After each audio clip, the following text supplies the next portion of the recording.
verdaderamente cuando uno se encuentra. El gobierno de Daniel Noboa está buscando competitividad. Equivocado, o un país que tiene, nos dice que la democracia puede terminar, a diferencia de Nicaragua. De enfrentar los problemas de impunidad es la del fiscal general. La Alianza del Pacífico se presenta también como una oportunidad para el...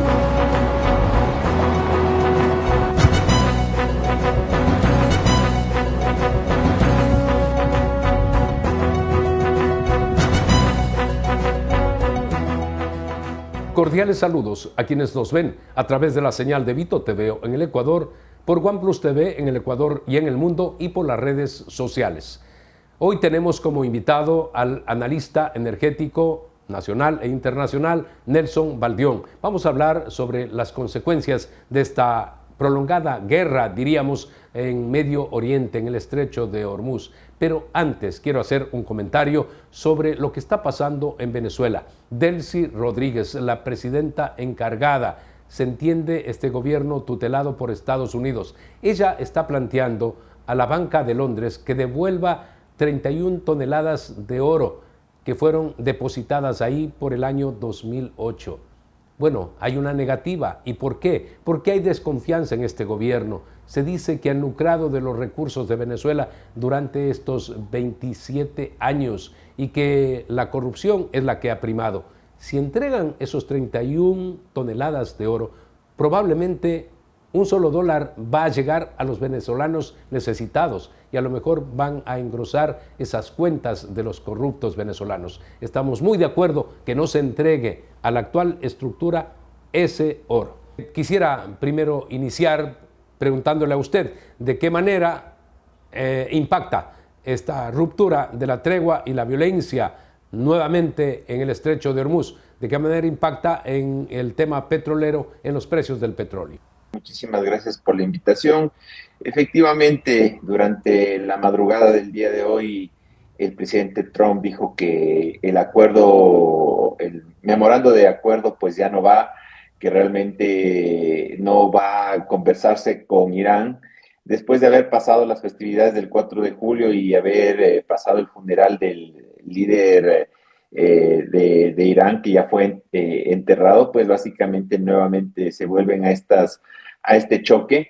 Básicamente creo que lo que detona este tema es los ataques de Irán hacia barcos petroleros de la zona y sobre todo yo creo que es la molestia de Estados Unidos de que Irán mantiene y quiere el control del estrecho de Hormuz, que eso permite controlar los flujos de crudo y los precios.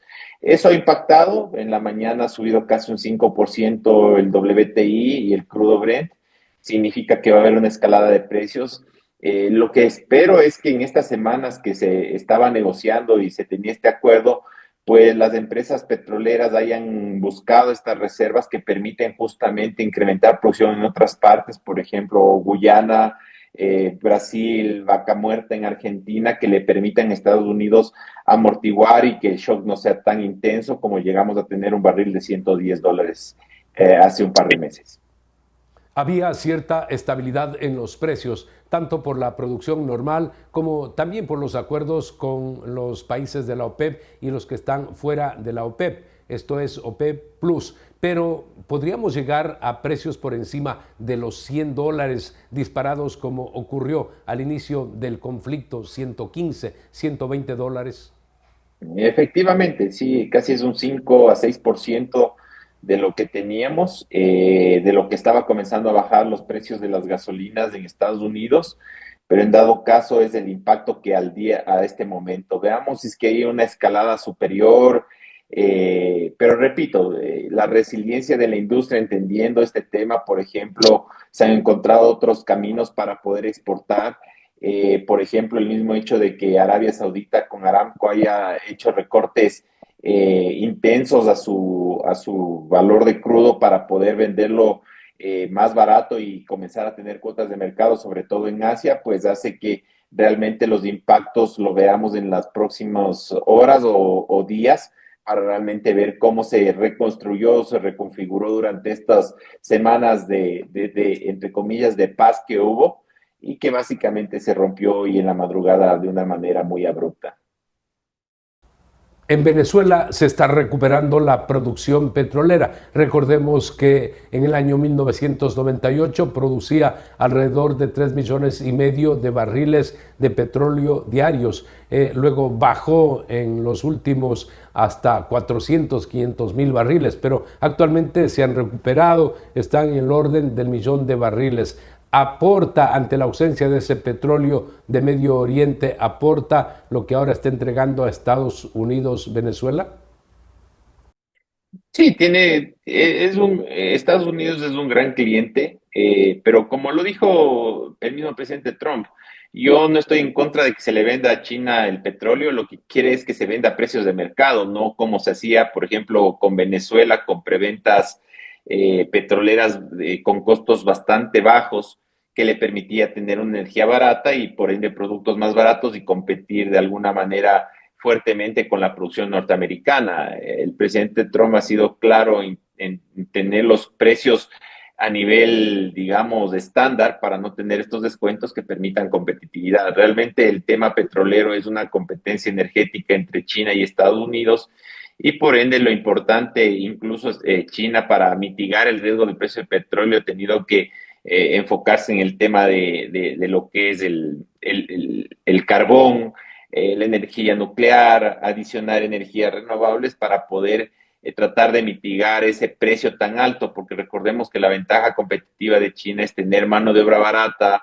materias primas baratas para poder producir barato y vender e inundar los mercados con producto chino barato, que eso le vuelve una potencia en términos económicos y eso yo creo que es la principal circunstancias que se está dando este momento y creo que, repito, de alguna manera lo importante es, como bien mencionó mi estimado Fernando, es que Brasil realmente entendiendo esa dinámica del mundo y sobre todo entendiendo que la proyección para el 2050 de consumo de crudo a nivel mundial es de 119 millones de barriles, está perforando y le permite justamente entrar en la cuenca de la Amazonía para poder llegar a su meta de 5 millones diarios de barriles de producción.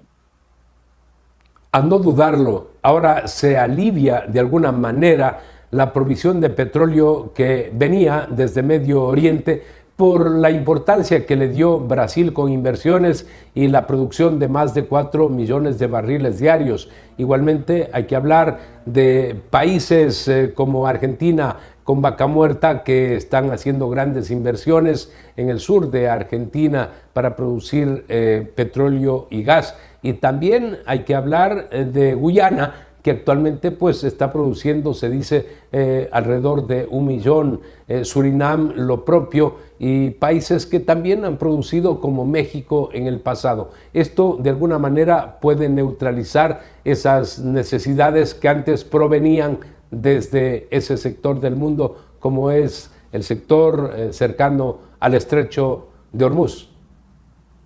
Esperemos realmente que no, porque cuando se llegó a 110 ustedes vieron el nivel de impacto que hubo.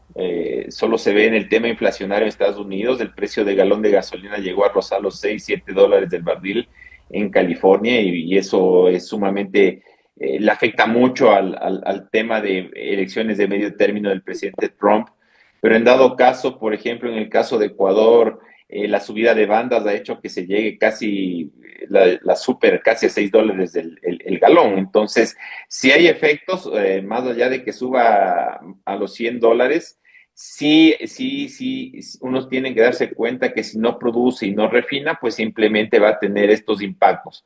Esperamos que con la resiliencia nuevamente, reforzando que los países que tienen reservas, hablemos en el caso de África, no solo centremos en América, la misma Europa está perforando en el Mar del Norte, salirse de esta zona donde se estaba acumulando el 20% y realmente esta resiliencia ya no sea el 20% que tenga esta zona, sino se baje a un 15%. Eso permitiría mantener básicamente un precio estándar de unos 70, 75 para que no se afecte el tema inflacionario, que es lo más importante y que es algo que en las encuestas de gobierno de Estados Unidos se ha dado cuenta que a la gente, a la población le ha afectado y realmente eso es un tema sensible político. Así que esperemos que no pase de estos números.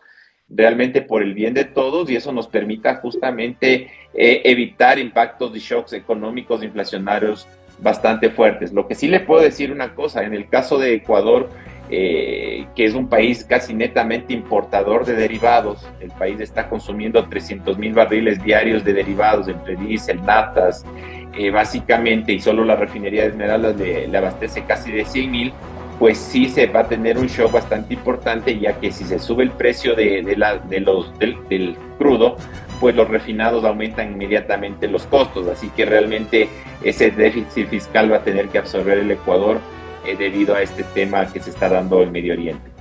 Vamos a hacer una pausa comercial. Estamos en el espacio Fernando Aguayo América. Hoy estamos haciendo un análisis sobre el impacto de la violencia, de la guerra en el estrecho de Hormuz, en el sector de Medio Oriente, los enfrentamientos entre Estados Unidos, Irán y por supuesto Israel.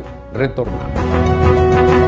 En San Borondón la arborización es una decisión de ciudad, una política que venimos construyendo desde hace años. Hoy estamos sembrando más de 500 árboles nuevos de especies nativas en la avenida San Borondón. Se integran a una red de corredores verdes que ya forman parte de la vía, espacios que conectan la ciudad, generan sombra y ayudan a regular la temperatura de forma natural, porque cada árbol que sembramos no es solo para hoy, es parte del San Borondón del futuro. Lo soñamos, lo construimos, lo vivimos. Juan José Yunes, alcalde.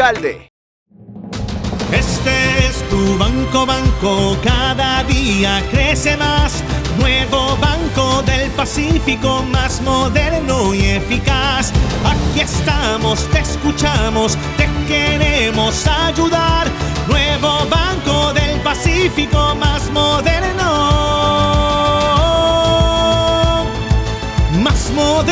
y eficaz. ¡Vámonos de fútbol! Y ahí vemos a los Pérez que van de visitantes pero quieren pasar a ser local. Mira lo que es esa cocina, equipada con todos los juguetes. Mamá cambia de banda y pasa a los chiquitos de la casa, que de chiquito ese cuarto para el hijo y la hija no tienen nada. El gran sueño de los ecuatorianos de tener casa propia sí se puede. Con el plan Credit Casa del BIES y el interés más chiquitito de la historia. Pasa a ser local con el interés que golea todo. Venga y conozcan el nuevo mercado del Cantón La Manao y deleítese de los nuevos beneficios que trae el gobierno para la provincia del Cotopaxi. Nosotros estamos aquí para servir y así entendemos nuestra responsabilidad. No vinimos a administrar el abandono, vinimos a enfrentarlo y a demostrar que cuando un gobierno actúa con decisión, las familias reciben respuestas y las provincias vuelven a avanzar.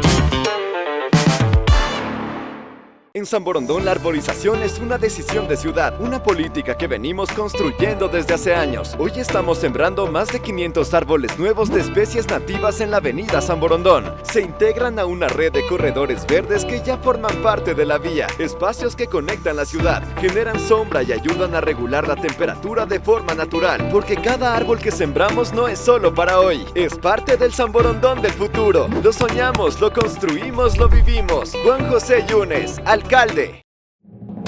Este es tu banco, cada día crece más. Nuevo Banco del Pacífico, más moderno y eficaz. Aquí estamos, te escuchamos, te queremos ayudar. Nuevo Banco del Pacífico, más moderno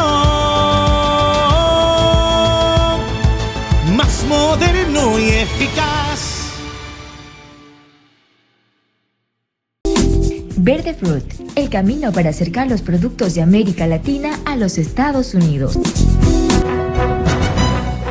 Durante el primer bloque hemos hablado acerca del mercado petrolero internacional, pero vale la pena que también veamos cuál es la situación dentro del país. ¿Qué va a suceder con toda esta inestabilidad allá? Recordemos que somos exportadores de petróleo marginales, pero que además compramos derivados de petróleo cada vez más caros desde el exterior. ¿Qué va a pasar con nuestro país?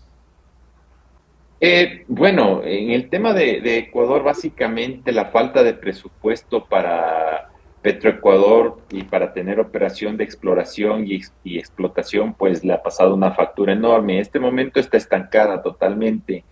no le ha permitido superar los 360,000 barriles y llegar a los 500,000 barriles o 550,000 barriles que se tenía en el plan de gobierno. Así que realmente esto es un tema de falta de capacidad de presupuesto para poder tener tema operativo y que le permita perforar y producir. El otro efecto es justamente que el Ecuador todavía no ha logrado delegar bloques petroleros. Sobre todo este momento es vital tener la delegación a través de contratos de participación para que todo el riesgo lo asuman las operadoras y todo el capital, el CAPEX lo pongan las operadoras, y eso no se ha logrado este momento. Así que yo entendería esta situación como un estancamiento, y realmente es cuestión de dinero. La industria petrolera necesita mucho dinero justamente para poder lograr estos incrementos como ha logrado Vaca Muerta, Guyana o la misma Brasil y Colombia para poder incrementar la producción. Los contratos de servicios petroleros que prestan las empresas internacionales al Ecuador, ¿qué tarifa deben tener para que sea provechoso para nuestro país? Bueno, el Ecuador en este momento se ha basado y se ha apalancado en los contratos de servicios específicos que están dentro de Petroecuador. Las tarifas oscilan entre los 36 a los $40 por extracción de barril para tener el tema de producción incremental y básicamente dar servicios, pero en realidad creo que son operadoras a Petroecuador. En dado caso, este momento, si hay una subida de precio del crudo, pues también mitiga el riesgo de tener bajos precios que hagan que casi se esté pagando con la misma extracción la tarifa, llegue a cero, o si es que es menor, pues se tengan los carry forwards que luego es como esa deuda que se tiene que pagar por barril extraído. Así que realmente esa es la figura actual que se tiene, pero la actual, digamos, tendencia a nivel global, y le digo por los últimos contratos de la semana pasada que hizo Vietnam y lo ha hecho Surinam, todos están haciéndose en base a contratos de participación que les permite a las grandes operadoras pues poner su propio capital conseguido a través de la bolsa o financistas, que hace que los gobiernos de este momento justamente mitiguen ese shock de tener que poner presupuesto, sea para los problemas que le ha causado el mismo conflicto o temas de desastres naturales.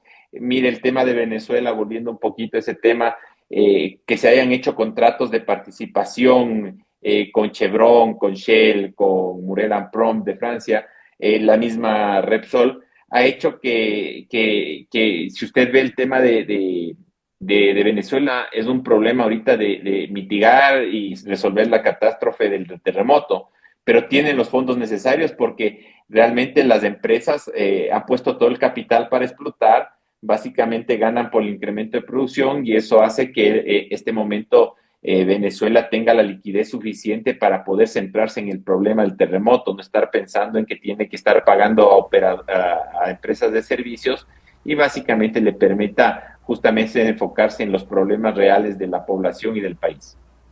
¿Por qué no se implementa en nuestro país, en el Ecuador, los contratos de participación? Ponen el dinero, el riesgo de inversión las empresas internacionales, y luego hay pues una parte que va para ellos, por supuesto, otra para el Ecuador. ¿Por qué no insistir en este sistema? Es una pregunta que tiene que responder el gerente general de Petroecuador y el ministro de Energía. Básicamente, repito, yo solo estoy diciendo básicamente lo que ha pasado, lo que está pasando en otros países: Malasia, Singapur, Surinam, Vietnam.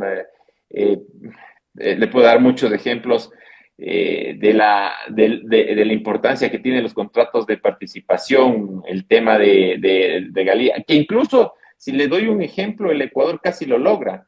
En febrero del 2025, la delegación del bloque Sacha al consorcio eran una empresa de China, era una empresa canadiense y también había dinero norteamericano del financiamiento, justamente, pues era en contrato de participación. Y lo importante de eso creo que era tener $1.500 millones en cash, que eso le permitía mucha liquidez un CAPEX de aproximadamente inversión para modernización de ese bloque era de 1.700 millones, también era liquidez para el país, y en el largo plazo, siendo operadores, la regalía quedaba en aproximadamente 10.700 millones de dólares.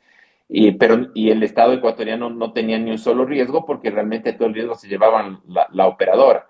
Así que realmente si el Ecuador quiere hacer algo, básicamente, y entiendo que el bloque SACH está nuevamente en esa mira, pues creo que tiene que superar esa oferta porque realmente al Ecuador lo que le conviene en este momento es tener el flujo de caja. Sin flujo de caja los problemas sociales van a seguirse agravando y eso realmente no es bueno para el país. El que se delegue en esas condiciones o con contrato de participación, yo creo que grandes empresas como la misma Exxon, Chevron, Shell, pueden estar viendo en Ecuador una gran oportunidad, porque mientras no vean contratos de participación no lo van a hacer. Ellos no están dispuestos a ser socios, sobre todo de empresas nacionales que no tienen balances y no van a invertir un solo centavo. Así que la única manera es que Petroecuador deje libre y deje vivir, como decían por ahí algún político, dejen vivir y comiencen a permitir que la inversión privada entre al país. Vamos a hacer un corte comercial, retornamos inmediatamente para proseguir en este análisis sobre la situación energética petrolera del Ecuador y a nivel internacional. En San Borondón, la arborización es una decisión de ciudad, una política que venimos construyendo desde hace años. Hoy estamos sembrando más de 500 árboles nuevos de especies nativas en la avenida San Borondón. Se integran a una red de corredores verdes que ya forman parte de la vía, espacios que conectan la ciudad, generan sombra y ayudan a regular la temperatura de forma natural, porque cada árbol que sembramos no es solo para hoy, es parte del San Borondón del futuro. Lo soñamos, lo construimos, lo vivimos. Juan José Yunes, alcalde. Venga y conozcan el nuevo mercado del Cantón La Manao y deleítese de los nuevos beneficios que trae el gobierno para la provincia del Cotopaxi. Nosotros estamos aquí para servir. Y así entendemos nuestra responsabilidad. No vinimos a administrar el abandono, vinimos a enfrentarlo y a demostrar que cuando un gobierno actúa con decisión, las familias reciben respuestas y las provincias vuelven a avanzar. ¡Vámonos de fútbol! Y ahí vemos a los Pérez que van de visitantes pero quieren pasar a ser local. Mira lo que es esa cocina, equipada con todos los juguetes. Mamá cambia de banda y pasa a los chiquitos de la casa, que de chiquito ese cuarto para el hijo y la hija no tienen nada. El gran sueño de los ecuatorianos de tener casa propia sí se puede. Con el plan Credit Casa del BIES y el interés más chiquitito de la historia. Vas a ser local con el interés que golea todo. Este es tu banco, cada día crece más. Nuevo Banco del Pacífico, más moderno y eficaz. Aquí estamos, te escuchamos, te queremos ayudar. Nuevo Banco del Pacífico, más moderno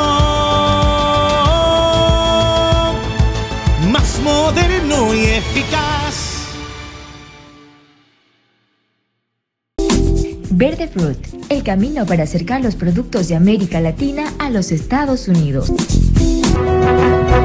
En el Perú hay políticas de Estado, además estabilidad. Por ejemplo, el presidente del Banco Central, el señor Julio Velarde, está ahí más de 20 años como funcionario eficiente. Lo importante es saber que Keiko Fujimori, la nueva mandataria del Perú, ha ratificado en el cargo a partir de la nueva estructura política. Él va a proseguir. Además, hay que recordar que impulsa todo lo que tiene que ver con la energía este alto funcionario del Perú. ¿Por qué en el Ecuador no acontece lo mismo? Fernando, usted topa un tema inteligente y sensible, ver cómo un país como Perú, que tenía problemas sociales y guerrillas mucho más fuertes que el Ecuador, tuvo que topar fondo para lograr entender que hay que separar la parte política de la parte económica. Y eso se llama estabilidad y eso se llama visión de largo plazo. El señor Velarde ya con esto, si es que completa el periodo, serían 25 años de estabilidad. Ha permitido justamente navegar en gobierno de izquierda o derecha. Usted ve que a pesar de que han estado presidentes de izquierda, él se mantiene porque el peruano entendió que la gente necesita comer, necesita apalancarse del sector privado para justamente crear riqueza. de tener un Estado que solo se dedique a regular y no a meterse a operar empresas públicas, sino básicamente lo importante es que Perú ha entendido que ya no quieren volver a esa crisis social de guerrilla, de pobreza, de asaltos, de asesinatos, y eso creo que es el principal motivante para que la señora Fujimori nuevamente ratifique al señor Velarde, que da la estabilidad política y sobre todo la confianza a nivel internacional, donde realmente eso permite justamente una estabilidad para que las empresas sigan operando y sobre todo invirtiendo. Y más allá, y eso que usted acaba de comentar es sumamente importante, el señor Velarde ha apostado fuertemente por el desarrollo gasífero. Hablemos del gas de Camisea, hablemos de las exportaciones no petroleras y también hablemos ahora del petróleo. Muchas de las empresas petroleras, a través de la delegación directa, contratos de participación, y lo recalco varias veces,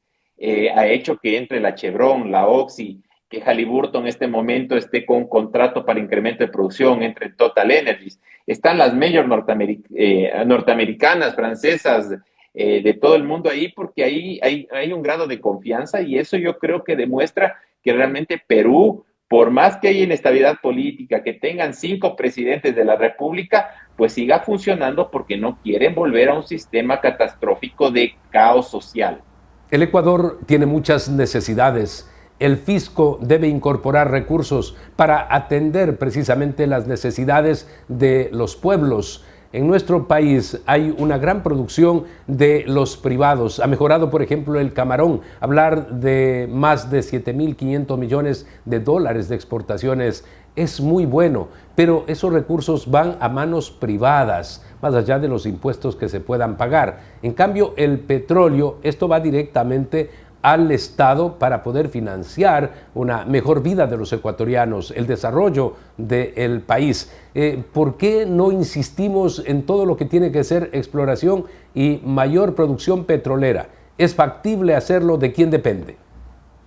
Mire, Fernando, primero hay que sacarnos del chip de que el petróleo es malo, es contaminante. El problema no es el petróleo, es el CO2. Y eso yo creo que el presidente, durante las buenas intenciones, porque si le va bien al gobierno nacional, le van bien a los ecuatorianos, tiene que dejar a un lado lo que es la asesoría del señor Hausman, que es el Grow Lab. La teoría de ellos es crecer solo con exportaciones no petroleras. Lo que se tiene que hacer el Ecuador es enfocarse en que tiene que crecer en el petróleo, porque para las exportaciones no petroleras necesito fertilizantes para hacer crecer las frutas, las verduras, necesito diésel para transportar ese producto a los puertos, los barcos utilizan diésel, así que tienen que trabajar en conjunto.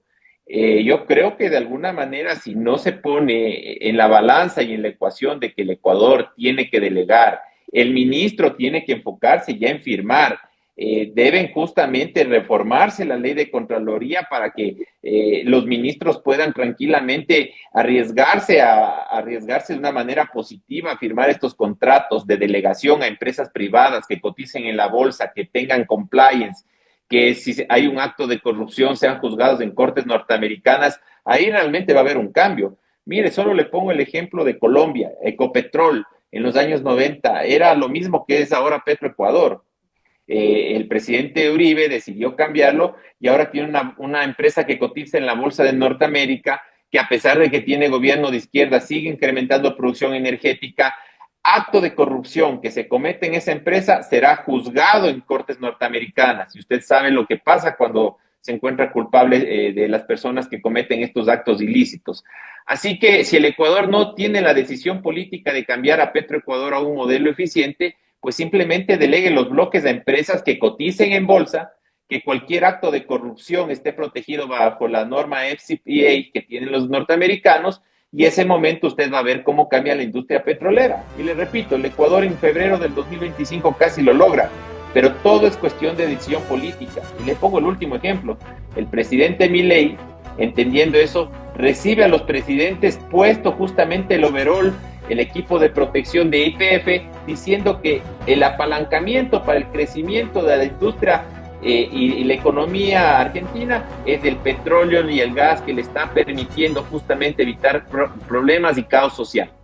Nelson, gracias por haber estado con nosotros el día de hoy en un espacio de opinión que analiza estos temas muy importantes que muchas veces son dejados de lado a pesar de que son los prioritarios. El Ecuador tiene que fortalecerse en ese recurso natural que tiene, como lo es el petróleo. Bien, amigos, recuerden ustedes que tienen una cita la próxima semana en Fernando Aguayo América a través de Vito TV en el Ecuador, por OnePlus TV en el Ecuador y en el mundo y por las redes sociales.